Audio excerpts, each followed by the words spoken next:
daal di waxtaanee jëm ci emprunt obligataire beneen boo xamante ne ni le Sénégal daal dina koy lancé mu toll ci un montant de 300 milliards de francs CFA boo xamante ni li ko waral nag mooy bëgg a mobiliser li nga xamante ne moo di ay ressources financières ngir ñu jëm ci li nga xamante ne moom moo di financement de projet yoo xamante ni dafay daal di jëm ci wàllum socio-économique looloo waral beneen emprunt obligataire ñu daal di koy lancé Rawane lan mooy exactement un emprunt obligataire ak nan la ko état du Sénégal mën a rassembler yooyu ressources. waaw bon emprunt yi xam nga boo xoolee dafa am Afrique de l'Ouest dafa am lu ñuy tuddee UEMOA donc UEMOA benn pays ñoo regroupé xool ne naka la ñuy def ba bu ñu soxlaa lever ay ressources ñu mën a jàppalante suñu bopp léegi nag mu am ce qu'on appelle des bourses yoo xamante ni lu ci mel ni BRVM ak yu demee noonu léegi boo fekkee da nga loolu da nga soxla def prêt da ngay dem foofu léegi état yi kenn ku ci nekk selon structure yi fa nekk parfois mën na nekk ay particulier mën na nekk ay entreprise donc ñëw daal di participer ci lever sa fonds yooyu léegi fonds yooyu boo demee par exemple ci fu mel ni site bu mel ni uemoatitre.org da ngay gis ne dañ lay defal benn calendrier donc calendrier bi ñu ne à partir de telle date à telle date les pays mën ngeen def émission effectivement ci biir marché bi pour que ngeen mën a lever ay fonds donc c'est pour faire simple pour pas donner des explications compliquées loolu la léegi moo tax ñuy wax le marché financier. Voilà donc dafa c'est un ensemble de pays boo xoolee UEMOA c'est 8 pays donc ñoo ko constitué ci biir UEMOA boobu pays bi ci ëpp doole sur le plan économique mooy la Côte d'Ivoire. Moo tax souvent boo xoolee sax boo remarqué bu Sénégal émettre da ngay xool ni ñi ëpp ñuy contribuer dafay nekk des entreprises ou bien des personnes physiques yoo xamante ni Côte d'Ivoire lañ kii parce que ñoom ñoo ëpp doole actuellement économiquement dans l'UEMOA.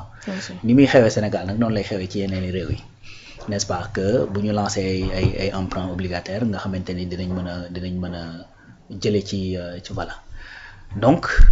emprunt obligataire yi emprunt tout court sax li nga xamante ni moom moo koy wundu généralement c'est pour financer déficit budgétaire bi nga am loolu la léegi nag c'est encadré donc je vais en profiter pour préciser deux choses un mooy le fait que à chaque fois ñuy gis ne Côte d'Ivoire mooy ëppale ci li muy dugal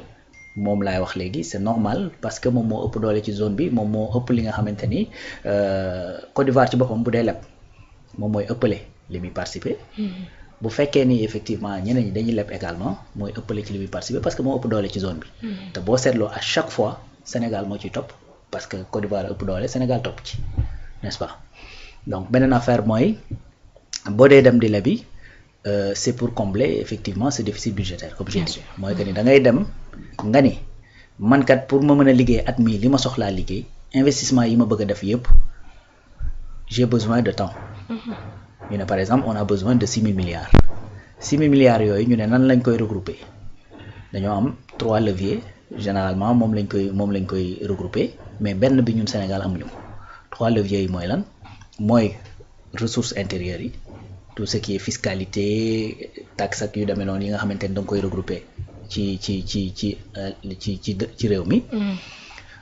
beneen levier bi mooy tout ce qui est emprunt mooy prêt yi ngay am ak aide yi nga xamante ni da nga koy jot beneen levier bi mooy sa monnaie n'est-ce pas Sénégal nag amul monnaie boo xamante ni mën na di ci imprimer heure bu ko bëggee bien sûr donc ce qui veut dire que Sénégal li mu am mooy regrouper les ressources intérieures à travers la fiscalité ak dons yi nga xamante ni Sénégal dina ko jot deuxièmement mooy li manqué da koy dem lebi pour mën koo mottali donc ce qui veut dire que mënoo leb n'importe quoi mënoo leb n'importe quand te également Sénégal mi ngi nekk ci di liggéey ci bañ di leb aussi n'importe où pourquoi le n'importe comment mooy que ni déficit bi yow sa budget da koy définir dès l'entame bi ñuy voter loi de finances initiale ngay wax ne déficit bi ci nekk ci budget bi bu ñu dajalee li ñu war a dajalee yëpp déficit bi temps la donc comme wax nga ni déficit bi je dis n'importe quoi nga ni par exemple dama am déficit 500 milliards mënoo dem di lebi 1000 milliards c'est-à-dire li ngay leb c'est selon déficit bi nga xamante ne moom nga déclaré à l'Assemblée nationale ne lii la ñu am comme déficit donc moom la ñu war a dem lebi léegi imaginons nga am 500 milliards de déficit entre temps ñu may la par exemple benn somme boo xamante ni benn 100 milliards par exemple mu nekk don su boobaa boo demee ba ci biir il faut loolu nga justifier ko soit maintenant da ngay régresser li ngay leb parce que ce déficit am na lu ko combler soit da ngay jël loolu continuer ci leb bi ñu la waxoon ne da nga koy leb mais su boobaa da ngay def loi de finances rectificative pour wax li nga xamante ne moom moo dugg te génnul ci leb yi ak noo ko dépenser et tout ça donc voilà donc mënoo leb n'importe comment mënoo leb n'importe quand parce que sànq maa ngi lay wax ne sur le site de UEMOA titre boo fa demee c'est-à-dire c'est des plages de date la ñuy définir dañ naan à partir de telle date mën ngeen a dem ci marché bi lever ñoom nag duñ la wax ne lii nga am droit lever et cetera yow yaay xool selon ses prévisions selon li nga soxla ñaata ngay dem di seeti mais mënoo tëb rek daal di jékki-jékki jóg rek ne damay dem par exemple dañ naan la par exemple du 1er juin au 30 juin par exemple mën nga di dem ci marché bi di leb bu la neexee nag nga ñëw plusieurs fois mais bu date boobu passé mënatoo dem foofu di leb ak yu demee noonu donc mënoo leb n'importe quand. Pourquoi aussi may ne Sénégal mi ngi liggéey ci bañ a leb n'importe où parce que en général dañ daan gis ne daan nañu leb lu bare ci hors UEMOA. di ko leb en dollar lu mel ni ay eurobond wala di ko leb en euro. léegi nag loolu li muy daan indil mooy parfois dañ daan jànkonteel ak li ñuy tuddee taux de change bi ak yu demee noonu léegi ñu ngi def le tout di li Sénégal di leb yëpp daanaka biir UEMOA la te biir UEMOA boobu dañuy leb en CFA donc c'est sûr et certain li nga leb ren boo koy fay déwén wala dans 3 ans le même montant ngay fay plus intérêt yi nga xamante ni moom moo ciy tegu. Voilà donc loolu mooy avantage bi nga xamante ni moo am ci leb si marché sous-régional bi léegi nag quel que soit alpha amul dans ce monde. Aucun pays boo xamante ni da ngay nekk di dund te doo leb loolu ça n'existe pas parce que tous les pays dañuy am déficit budgétaire te bu ñu amee déficit budgétaire dañuy dem leb pour mën ko combler sauf que yeneen pays yi nga xamante ni dañoo am seen propre monnaie nag dañuy am plus d'avantage parce que bis bu ñu demee war a fay te amuñu xaalis bu ñu fayee dañuy imprimer de la monnaie dem fay c'est aussi simple que ça mais tous les pays du monde dañuy leb dañuy dem ci marché internationaux yi di fa leb xaalis pour mën a combler seen déficit budgétaire loolu moo leen di mën a permettre effectivement ñuy def ay investissement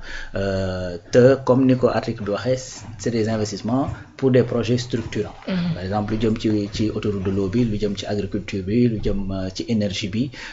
donc tout ça c'est de l'argent moom moo ko war a def te comme ñun Sénégal li ñuy am ci suñuy ressources doyagul il faut donc ñu wut lu ko combler bu ko defee investissement yi boo ko defee muy mën di liggéey Sénégal dem xaalis di mën di fay bor yooyu di mën di continuer di dem di lebaat parce que à chaque fois c'est comme ça que ça se passe des fois sax il arrive que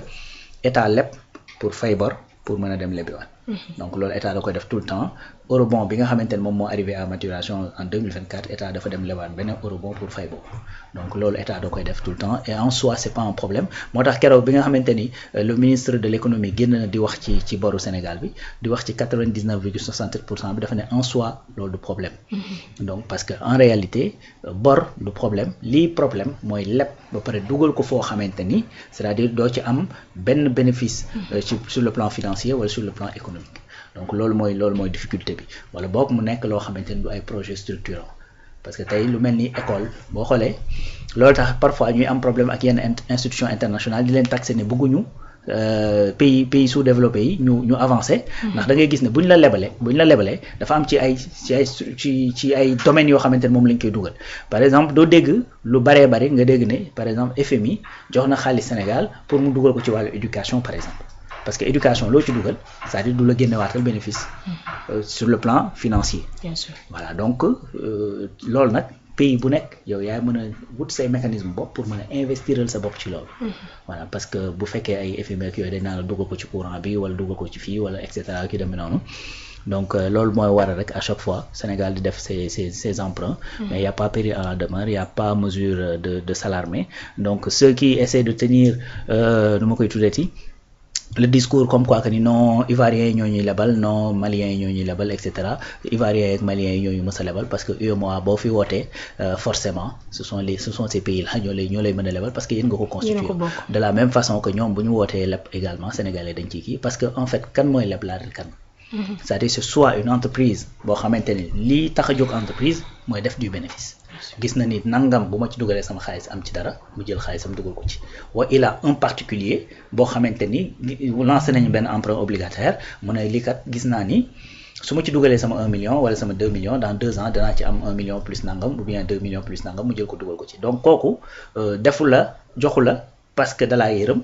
joxu la parce que dafa jàpp da ngaa nekk ci ay jafe-jafe joxu la parce que effectivement juste que say dirigeants pays ñoo ko neex da lay jox parce que dafa xam ni xaalisam dafay jur donc bu demee ba conscient que ni xaalisam dafay jur te loolu lu ñëwagul la avenir la ça veut dire tout simplement qu'il a l'espoir et qu'il a la confiance que ni yow xaalisam bu la ko joxee dana génnaat dana jot li mu ci war a jot il faut juste comprendre ça c'est aussi simple que ça du leneen donc du Ivoiriens yi dañoo yërëm du Maliens yi dañoo yërëm. du c'est pas du tout ça du ñun dañoo yërëm ñooñu du tout c'est-à-dire c'est des hommes d'affaires ou bien des entreprises yoo xamante ni lii seen yitte mooy def du bénéfice ñoo gis ni fii bu ma fi dugalee sama xaalis mu jur bénéfice ça veut dire que par conséquent am nañu confiance ci environnement des affaires bu Sénégal bi ñu jël seen xaalis dugal ko ci et puis c'est tout. Bien sûr. Voilà. Merci beaucoup ci leeral gi am na solo loolu ngir ñi nga xamante ni comprendre bi mo lan mooy emprunt obligataire ak nan lay daal di demee fan lañ koy daal di def ngir ñu mën koo comprendre bu baax a baax da ci am solo Binta Laye yow naka nga daal di gisee sa deuxième emprunt bi nga xamante ni Sénégal daal dina koy lancer.